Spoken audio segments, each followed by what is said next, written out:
Hi guys, welcome back to my channel. In today's video I thought I would go through a few things that I have found helpful after having surgery. I had an operation back in November which was a femoral osteotomy. Basically they broke my thigh bone, rotated it and have put a metal rod in to hold it back together again. And recovery has been or is going very slowly. It's been very painful and yeah, it's all good. So yeah, I have done a few videos and blog posts about the actual operation, so if you want to find out a little bit more, have a look in the description bar and I'll link it all there. But I thought I would just go through a few things that I have found helpful. Obviously, like, hopefully this is going to be helpful to people who've had different surgeries, but obviously it's going to be different for different people, and depending on what surgery you've had you'll find different things helpful.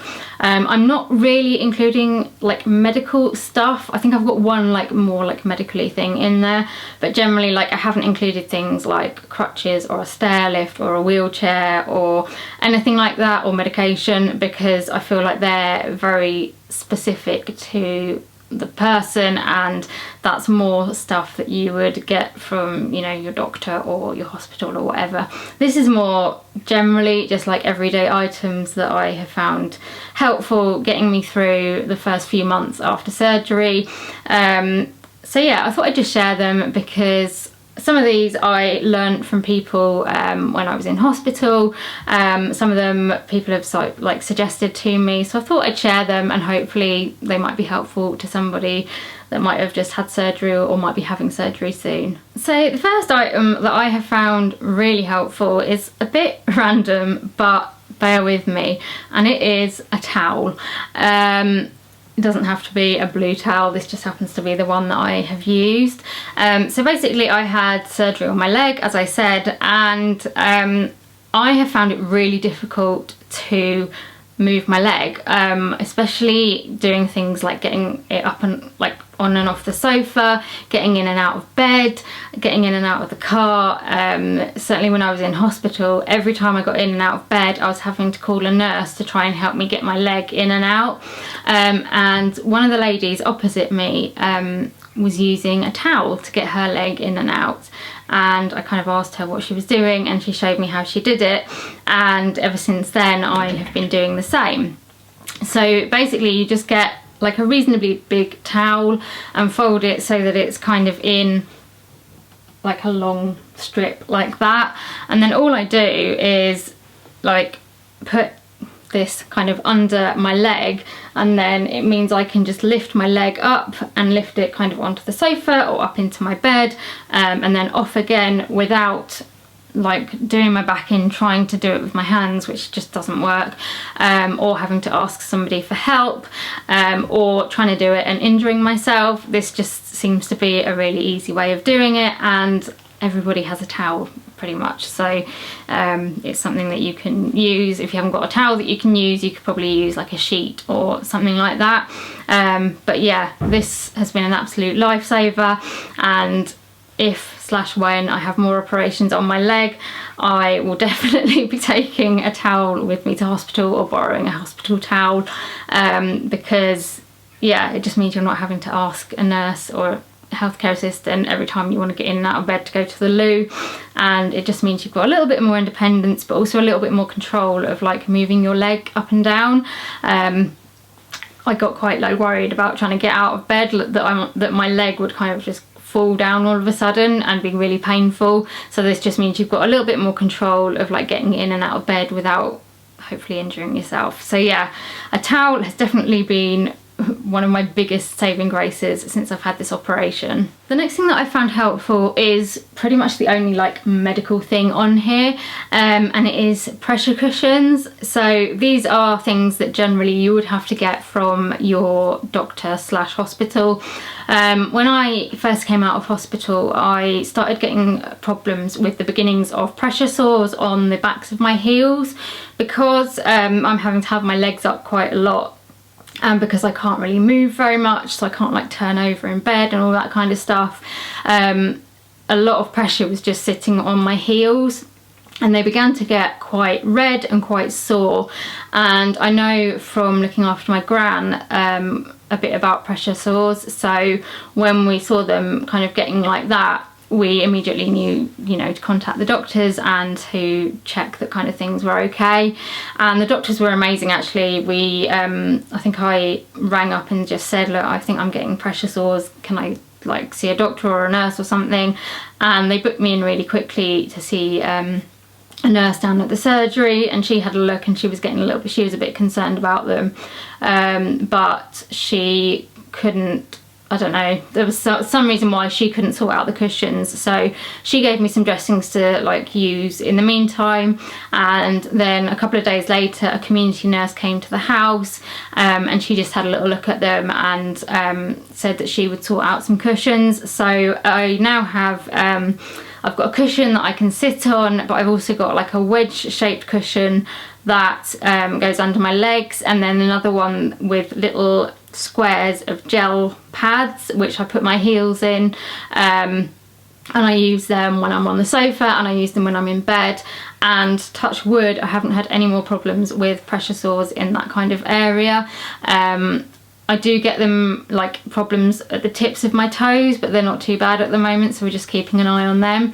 But I would say, like, if you're going to be like fairly immobile after an operation, do kind of ask about whether you need any kind of like pressure care, because it depends on what your skin's like. I've got quite fragile skin because of my Ehlers-Danlos syndrome, and yeah, as soon as I started kind of noticing that kind of like red sore places on my heels, I kind of knew that that was probably going to turn into a pressure sore if I didn't kind of look after it. So yeah, I was kind of advised, you know, keeping things moisturized, and basically what you're looking out for, they said, is if the area is red, and if you press it and it doesn't change, sort of go white and then go back to red again, that's when you have to really start worrying. But I just think you can never be too careful, and the earlier that you can kind of start addressing it, the better, really, because once you've got a pressure sore where the skin is broken, it then becomes harder to kind of get it to heal. So it's better to kind of, you know, preempt it and deal with it before than it is to wait until it gets that bad. So yeah, the pressure cushions have definitely been a lifesaver, and yeah, they're quite comfortable as well. The next thing that I personally have found helpful after I had my surgery is a call bell. I don't know, these might not be for everybody, but for me it has just given me a little bit of peace of mind, and I know it's given my sort of family a bit of peace of mind as well. This particular call bell, it doesn't go through to like a call centre or anything like that. So we have, I have the bell which I can just wear around my neck, and then we have a little box that has various like chimes and little songs that it plays if I press the button here. For me this works quite well because generally there's someone around in the house. It's not that often I'm on my own, so I don't need a bell that calls through to a call centre. But obviously if you're on your own a lot, it might be that you need one that actually goes through to a call centre.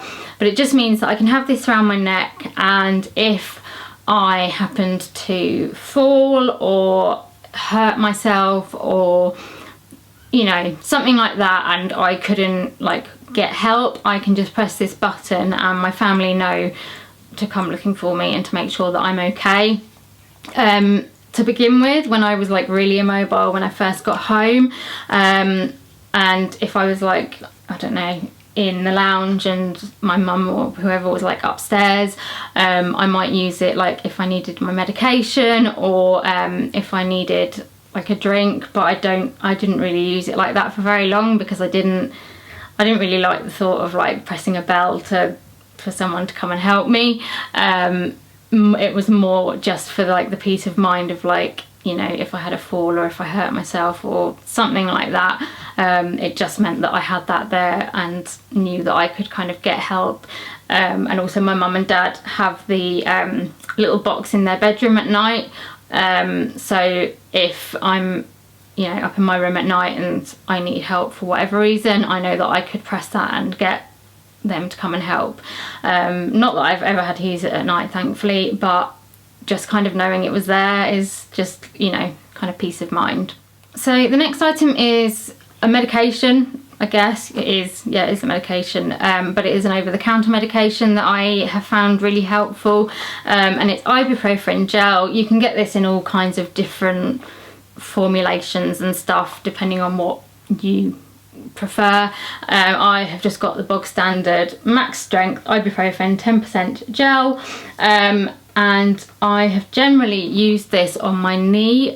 Since I've had my surgery, my knee has been a big problem. It has been continuously swollen, really painful, and yeah, we're looking into it. But I take various painkillers, paracetamol and oxycodone and tramadol and all that kind of stuff, but sometimes it's just helpful to have a gel that you can put directly on the area. Obviously this is going to depend on what kind of operation that you've had. I don't think it would necessarily help if I put this, you know, on my actual leg, like where I'd had the operation. I'm not sure if it would make much difference there, but because my knee is playing up, yeah, it does just seem to kind of just take a little bit of the pain away, and also hopefully helps with the swelling. You know, that's what ibuprofen is meant to do, so it's meant to help with like the inflammation. So I have been putting that on my knee quite a bit just to try and help. And although I can't actually take ibuprofen orally, I'm okay to kind of use it as a gel on my knee. So yeah, that has definitely been quite helpful, just coping with this knee pain. Something else that I have been using more recently is bio oil, and this was recommended, I think it was recommended by my surgeon, I can't actually remember, but also it's been recommended by various people for scarring. I couldn't use this like until the scars had kind of healed up. You can't use it sort of while it's like open or healing, but now that it's all sort of like healed properly, I can start using this on the scars. One, to just keep them moisturized, and also it is supposed to help sort of fade scars.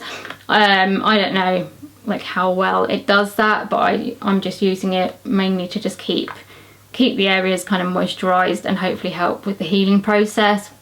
When I had my appendix and gallbladder out, I seem to remember that I used a vitamin E moisturising cream from Superdrug, and that seemed to work quite well as well, but we happen to have some of this at home, so I thought I might as well give it a try.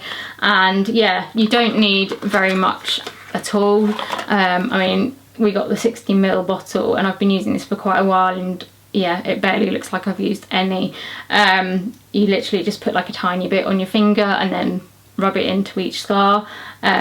I like the smell of it. It kind of reminds me a bit of a spa, and yeah, it's just quite nice. It's a nice way of like feeling like you're looking after your body a little bit, and kind of, I don't know, just the sort of action of like massaging it into like the scar tissue just feels like you're kind of, yeah, looking after it and doing something to try and kind of help promote the healing. So yeah, I'm really enjoying using it actually, and I'll keep you updated on kind of how the scars go with regards to kind of fading. But yeah, I'm really enjoying using it. So as I mentioned when I spoke about the pressure cushions, one of the things that I was recommended by the nurses was to make sure that I was keeping any like areas where that had like pressure on them, making sure they were kept really well moisturised. I have found since I had my operation that my feet especially have been really dry, like my feet and legs, and they've never really been like that before, so I'm not quite sure what's happened to them, whether it's just because of the operation and kind of the trauma, because my right foot is definitely worse than my left foot, and the right foot was where I had the operation on that leg. So yeah, but I've just been trying to make sure that I keep my like feet and legs well moisturised, because that also helps with preventing pressure sores. And the thing that I found really helpful is a Vino cream. We've tried a few different moisturisers on my feet, and this one just seems to be the one that works the best. It seems to kind of moisturise like the best. It sinks in well, and yeah, just seems to work well. So this is just a normal Vino cream moisturising cream with active colloidal oatmeal for dry and sensitive skin. I think my sister uses this for her eczema, and my other sister has used this for something else. But yeah, it's just really nice to use. Really moisturising. A little goes a long way, and yeah, it's just been helping us keep on top of any kind of dryness and to stop me getting pressure sores, so it's all good. It's not the cheapest of moisturisers, but yeah, as I said, we have tried several and just keep going back to this one because it seems to be the only one that works at the moment. The next thing that I have found helpful is having a cosy blanket. Obviously this is going to depend on what the weather is like when you have your surgery, but I have been spending a lot of time on the sofa with my legs up recovering, and it's the middle of winter, so it's been quite chilly. So yeah, I've been definitely making use of cosy blankets, having them over me. The softer the better, because everything just seems to be really sensitive at the moment, so having anything on me just has to be soft and light, and yeah, not too heavy or scratchy or anything like that.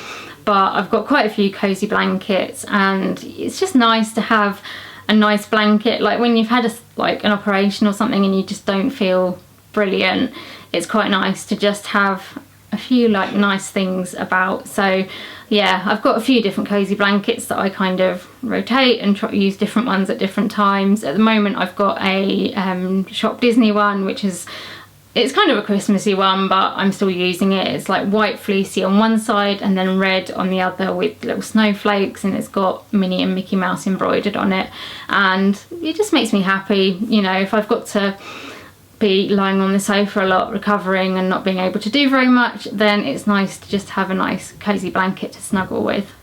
Something else that I've been recommended by nurses, doctors, physios, pretty much everybody actually, right from the very beginning when I was in hospital, is to use heat and ice. When I first had my operation done and I was in the hospital and I was really swollen, they got me a pillowcase full of ice cubes, and I just had that kind of against my leg, and it just seemed to kind of help a little bit with the pain, a little bit with the swelling. Once I'd kind of got home from hospital, I switched more to heat. I use this quite a lot, which is just like a long wheatie bag. You put it in the microwave for, I don't know, a minute and a half. I think I put it a little bit longer. I think this one did smell of lavender, but it doesn't really anymore. But yeah, you just pop it in the microwave and it heats up. It holds its heat for quite a while, and you can just put it, well, wherever you want to put it really. Sometimes I will put it around my knee if my knee's really painful, or I might just like lie it along, sort of up along my leg if my leg's causing a lot of pain, or up along my hip. I like this one because it's quite long and you can kind of mould it into different kind of shapes. It fits in different places quite well. It's good. I've been finding like my back quite painful just because of the way I'm using my crutches and the way I'm like sitting and lying, so it's really good to kind of put like around the bottom of your back. So yeah, I have been using heat, I would say, more than ice. Maybe if it had been like the middle of summer, I may have gone more for ice rather than heat, but yeah, this is definitely what I'm using more of at the moment, and it does seem to help. I would obviously like check with your doctor or your nurse or physio before you start using heat or ice, just to make sure that you're kind of okay to use those things, because I think it may depend on like the injury and you don't want to do the wrong thing for whatever injury you've got. So just make sure that, yeah, you've kind of checked what you're allowed to use. But yeah, I have found both heat and ice really helpful. The next thing that I have used a lot since I had my operation are slipper socks. So these are one pair of my slipper socks which have got Mrs. Potts and Chip on them. These were from Primark quite a while ago now. Yeah, basically because I'm using crutches and because I'm quite unsteady, or more unsteady on my feet than usual, and also because I've been struggling to get like slippers and stuff on because I can't like reach down very well to put stuff on. It's just been a lot easier to wear a pair of slipper socks. When I was in the hospital, you wear like those hospital socks, but once you get home, it's nice to wear like something a little bit more like non-hospitally. So I've got quite a few different pairs of slipper socks. They've just got the little like bits on the bottom that stop you slipping over. And yeah, I've just found them really helpful. The one thing I will say is, though, my leg has been quite swollen, obviously because of having the surgery and everything, and so like the tops of these will sometimes like cut into the leg, so they'll kind of leave a mark. And someone suggested to me that I look for some soft top socks, which are basically socks without the elastic at the top. And I looked everywhere for slipper socks that had soft tops, and the only ones that I could find really were the hospital ones. And I don't really want to wear hospital socks at home. Like, you know, I have enough medical equipment around me. I just want to wear like pretty socks. So it's a bit of a shame that I can't find any. It's not the end of the world, like they're not causing that much of a problem. But yeah, they are kind of available if you need those kind of things as well. But yeah, slipper socks have just been an absolute lifesaver. I've been pretty much wearing them all the time, including at night. I never used to be someone that would wear socks in bed, but since I had the operation, I've always worn slipper socks, because if I get up to go to the loo in the night, the last thing I want to be doing is slipping over. So yeah, they've been keeping me safe, but also keeping my feet warm, which is good. Something else that I found helpful since my operation are jogging bottoms. Again, because my legs have been swollen, it has been quite difficult to wear trousers in general. I mostly, like before I had my operation, I would wear like jeggings and jeans and things like that, and they've just been completely out. One, because they're quite like tight, so trying to get them over swollen legs is not great, but also because I've got wounds all the way up my thigh, the last thing you want on them is like denim, which is gonna like scratch on them and make them really painful. So yeah, I bought a few pairs of like really soft, stretchy jogging bottoms, and that's pretty much what I'm living in at the moment. I'm kind of on the lookout for some more, because I'm fed up with the ones that I've got at the moment. And the only problem with wearing jogging bottoms is, I don't know, I just feel a bit like, nah, I can't think of the right word to describe it, but I just don't really feel like me. I'm not usually like a jogging bottom kind of person. I mean, they're really comfy and I do quite like wearing them, you know, around the house, but sometimes when you go out you just want to feel a little bit smarter. So yeah, I'm kind of on the lookout for something else that's kind of soft, wide enough that my swollen legs will fit into them, but that looks maybe a little bit smarter. So if anyone's got any suggestions, please do let me know. But yeah, like jogging bottoms have been my friend recently, because they're nice and soft. The ones I've got are just from Primark. They're not fancy or anything like that. They're nice and soft, they're stretchy, and yeah, they're good for just, you know, lounging around, recovering in. So yeah, I do love my jogging bottoms. So to go along with jogging bottoms, I have also been loving a cozy jumper. Again, this is obviously weather dependent. If it's the middle of summer, you're not going to be wanting a cozy jumper. My temperature has been all over the place since I had surgery. We think it's because I have got POTS and autonomic dysfunction, and having an anaesthetic and surgery just sends your autonomic system all over the place. So I have been having times when I'm like really hot and sweating, and then times when I'm like shivering and stuff, but generally like things are kind of settling down a bit now, and yeah, cozy jumpers have been fantastic. I mean, getting dressed and undressed is quite difficult like at the moment, just because of the leg. The top half's not quite so bad, but just I've just wanted easy things that I can literally just pull on and off. And yeah, I've always been a cozy jumper person, so I'm all right for cozy. I've got quite a lot of cozy jumpers. This one in particular was from Asda not that long ago, and it's just nice and soft. As I said, my skin has been quite sensitive since I had the operation, so I've just wanted things that are soft on my skin, aren't going to irritate it, and yeah, because I'm kind of, you know, spending a lot of time on the sofa recovering and not really doing very much, it's just nice to have comfy clothes. And I think the good thing about cozy jumpers is you can get them in all kinds of colours and patterns, and you know, nice and bright and cheerful. So I have plenty of like colourful jumpers, and when you're feeling a bit rubbish, you know, recovering from surgery, it's just nice to have a bright colourful jumper on to just lift your mood a bit and make you feel a bit nicer. So the next thing that I have found helpful is, it's probably going to make you laugh a bit, and it's a bit of a, I don't know, I was in two minds whether to share it, but actually I got this tip from someone else that shared it, so, and it's been really, really helpful. But it's big knickers. Someone else that had the same operation as me said that they had bought knickers in like a size up from what they usually wear, and I read about it, I think, before I went in for my surgery, and I thought, oh, I better do, I'll do that then. And I bought a pack of knickers in a size up, and I am so glad that I did, because when I first had my surgery, my thigh swelled up to like double the size of what it normally is, and there was no way I would have got my normal sized underwear on. So the big knickers were a lifesaver, and yeah, they've just been really, really useful because of the swelling, and also because of the amount of like wounds I've got down my leg.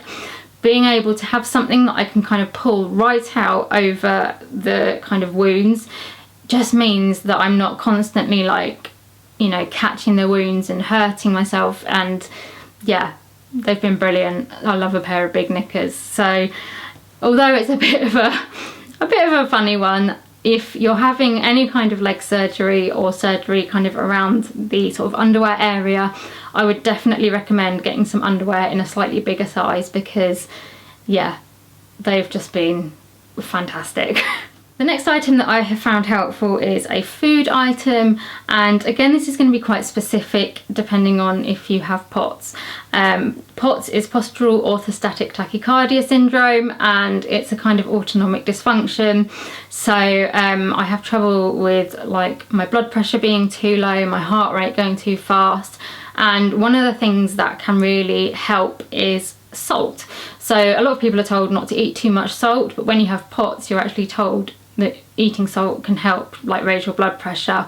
And with having the anaesthetic and all that kind of stuff, my POTS has just been all over the place, and I have been massively craving salt and vinegar crisps. So yeah, salt and vinegar crisps have definitely been a much needed item for me, because they've just, anytime that I feel a bit potsy, so if I'm feeling faint or dizzy or my heart's going a bit funny, I always find that I'm craving salt and vinegar crisps. So we've just had to make sure that we have lots and lots of salt and vinegar crisps in, and whenever I've been feeling not so great, yeah, I've been snacking on salt and vinegar crisps. The next couple of things I have found helpful are things to keep me entertained. Certainly when I first had my operation, and for quite a while afterwards, my attention span was really bad. I couldn't concentrate on anything. I was falling asleep quite a lot, couldn't read or anything like that because I just couldn't kind of focus on a book for long enough. So I spent a lot of time just with the TV on in the background. I had a lot of stuff recorded that I'd kind of recorded beforehand and not had a chance to watch, so that was really helpful.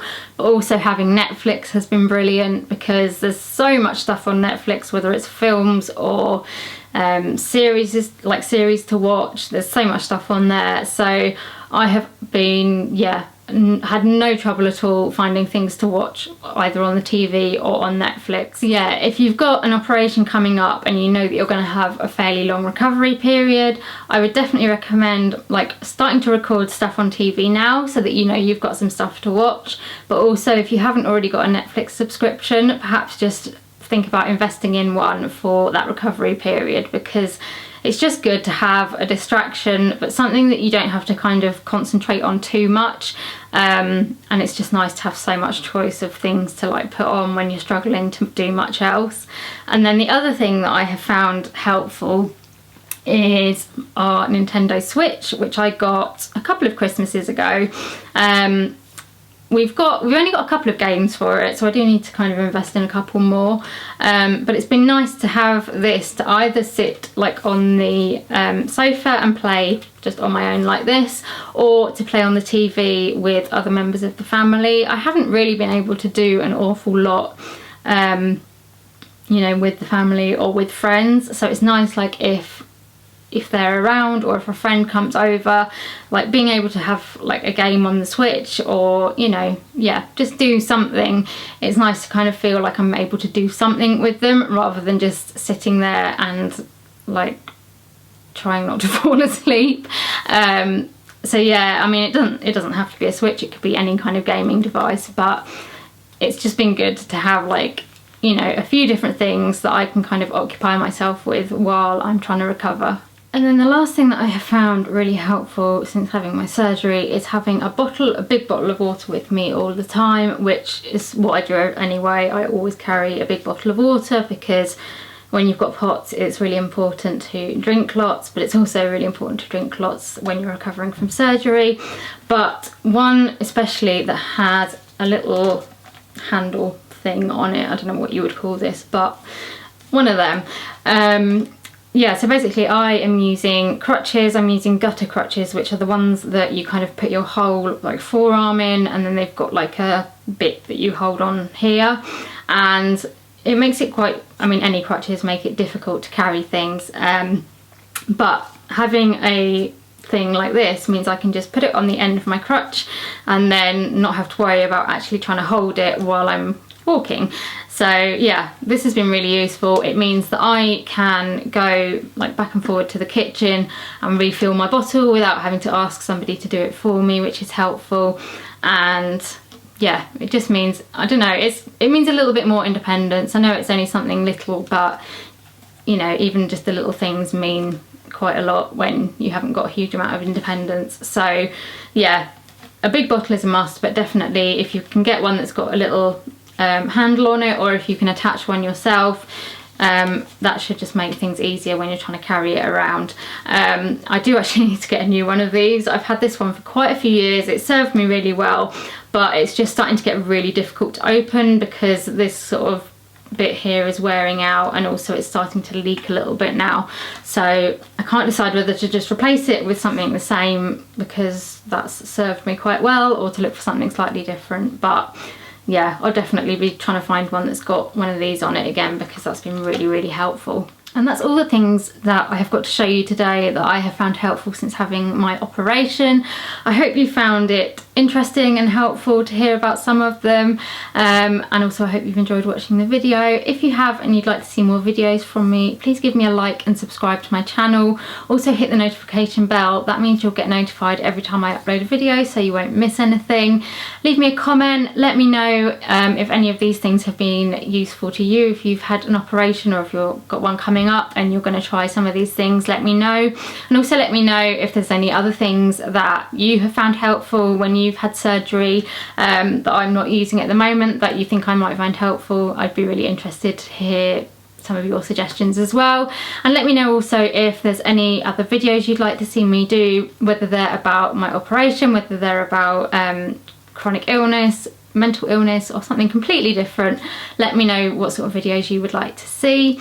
Also follow me on social media. My links are in the description bar below, but I'll also pop them on here. I tend to be mostly on Instagram and Twitter, so come and give me a follow on them if you want to kind of keep up a little bit more like day to day with what I'm getting up to. And yeah, I will see you in another video very soon. Bye.